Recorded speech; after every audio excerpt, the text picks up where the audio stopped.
إن الحمد لله نحمده ونستعينه ونستغفره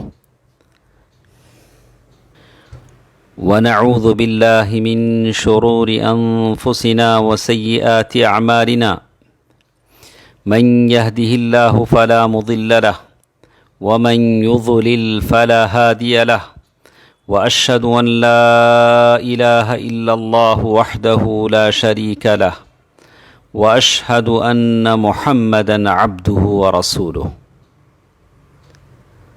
محترم حضرات و خواتین، میرے اسلامی اور دینی بھائیوں،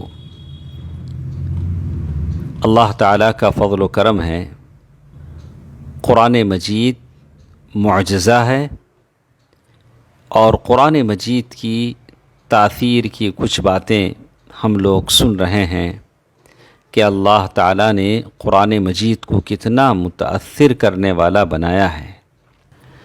اللہ تعالیٰ نے ایمان والوں کی جب باتیں بتلائیں، ان کی صفتیں، ان کی خصلتیں، ان کی عادتیں اللہ تعالیٰ نے جب بتلایا تو اللہ تعالیٰ نے سورۃ الانفال آیت نمبر 2 میں اللہ تعالیٰ نے ارشاد فرمایا، انما المؤمنون الذین اذا ذکر اللہ وجلت قلوبهم وَإِذَا تُلِيَتْ عَلَيْهِمْ آيَاتُهُ زَادَتْهُمْ إِيمَانًا وَعَلَى رَبِّهِمْ يَتَوَكَّلُونَ۔ مومن تو صرف وہ ہیں کہ جب اللہ تعالیٰ کا ذکر کیا جائے تو ان کے دل ڈر جائیں، اور جب ان پر اس کی آیات پڑھی جائیں تو ان کے ایمانوں میں اضافہ ہو جائے، اور وہ اپنے رب پر بھروسہ رکھتے ہیں۔ ایک اور جگہ اللہ تعالیٰ نے ارشاد فرمایا، تقشعر منہ جلود الذین یخشون ربهم، سورۃ الزمر آیت نمبر 20 پر 3۔ اس کا ترجمہ یہ ہے کہ قرآن سے ان لوگوں کے رونگٹے کھڑے ہو جاتے ہیں جو اپنے رب سے ڈرتے ہیں، کیونکہ وہ ان وعیدوں اور ڈرانے والی باتوں کو اور تہدید کو سمجھتے ہیں جو نافرمانوں کے لیے اس قرآن میں ہیں۔ پھر فرمایا، ثم تلین جلودهم وقلوبهم الى ذکر اللہ، سورۃ الزمر آیت نمبر 20 پر 3۔ پھر ان کے چمڑے اور دل اللہ تعالیٰ کے ذکر کے لیے نرم ہو جاتے ہیں۔ یعنی جب اللہ کی رحمت اور اس کے لطف و کرم کی امید ان کے دلوں میں پیدا ہوتی ہے تو ان کے اندر سوز و گداز پیدا ہو جاتا ہے، اور وہ اللہ کے ذکر میں مصروف ہو جاتے ہیں۔ قتادہ رضی اللہ تعالی عنہ فرماتے ہیں کہ ان آیتوں میں اللہ کے دوستوں، اولیاء اللہ کی صفت بیان کی گئی ہے، ان کی عادتیں اور خصلتیں بیان کی گئی ہیں کہ اللہ کے ڈر سے ان کے دل کانپ اٹھتے ہیں، اللہ کے خوف سے ان کے دل کانپ اٹھتے ہیں، ان کی آنکھوں سے آنسو رواں ہو جاتے ہیں، اور ان کے دلوں کو اللہ تعالیٰ کے ذکر سے اطمینان نصیب ہوتا ہے۔ یہ نہیں ہوتا کہ وہ مدہوش اور حواس باختہ ہو جائیں اور عقل اور ہوش باقی نہ رہے۔ جیسے ہم لوگ دیکھتے ہیں کہ بہت ساری ایسی چیزیں ہم کو دیکھنے کو ملتی ہیں، صوفیہ کی مجلسوں میں کھڑے ہو کر ناچنے لگتے ہیں، کودنے لگتے ہیں، پاگلوں کا سا سما بن جاتا ہے۔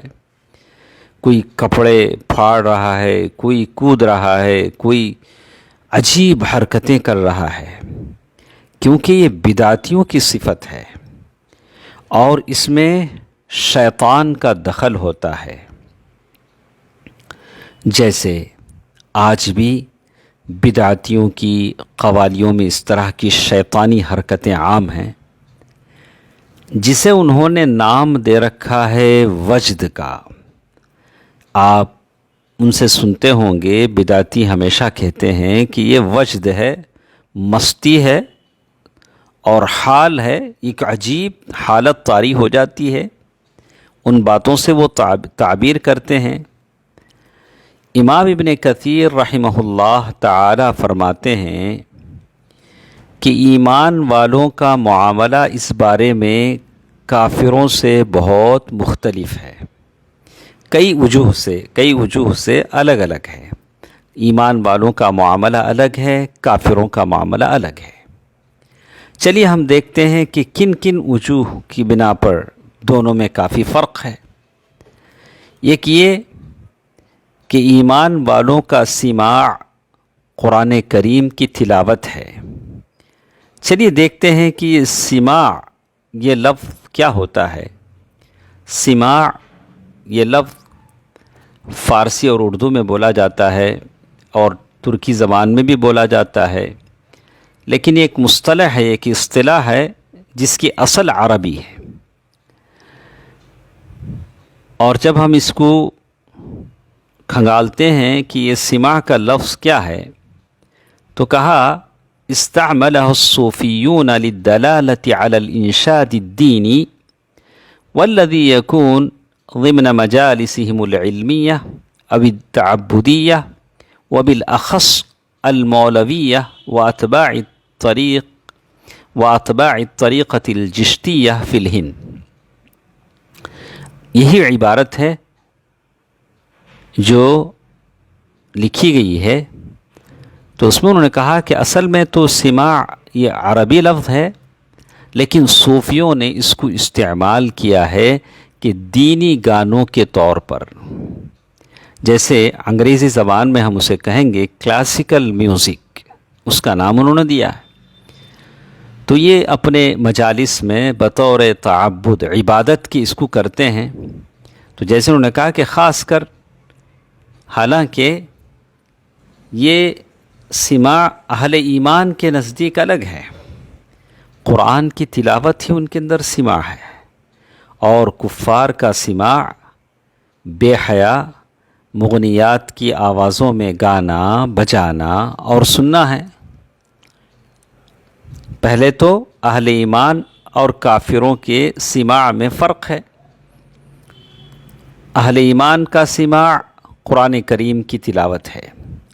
میں نے سماع کے لفظ کی شرح آپ کے سامنے کر دی کہ لفظ کیسے استعمال ہوا اور صوفیوں نے اسے کن الفاظ میں استعمال کیا، جبکہ کفار کا سماع بے حیا گانے والیوں کی آوازوں میں گانا بجانا اور سننا ہے، جیسے بدعتیوں کا سماع مشرکانہ غلو پر مبنی قوالیاں اور نعتیں ہیں جن میں شرک بھرا ہوا ہوتا ہے۔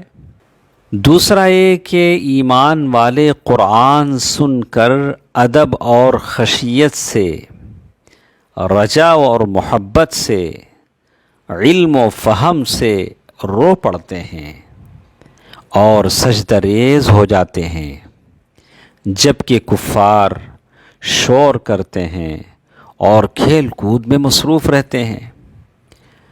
تیسرا فرق یہ ہے کہ ایمان والے قرآن جب سنتے ہیں اس وقت ادب اور تواضع اختیار کرتے ہیں، جیسے صحابہ کرام رضوان اللہ علیہم اجمعین کی عادت مبارکہ تھی، جس سے ان کے رونگٹے کھڑے ہو جاتے تھے اور ان کے دل اللہ تعالی کی طرف جھک جاتے تھے۔ انشاءاللہ کل کی مجلس میں ہم سنیں گے کہ قرآن مجید کے تلاوت کے آداب کیا ہوتے ہیں۔ اللہ تعالی جو کچھ ہم سنتے ہیں اس پر عمل کرنے کی توفیق دے، آمین۔ والسلام علیکم ورحمۃ اللہ وبرکاتہ۔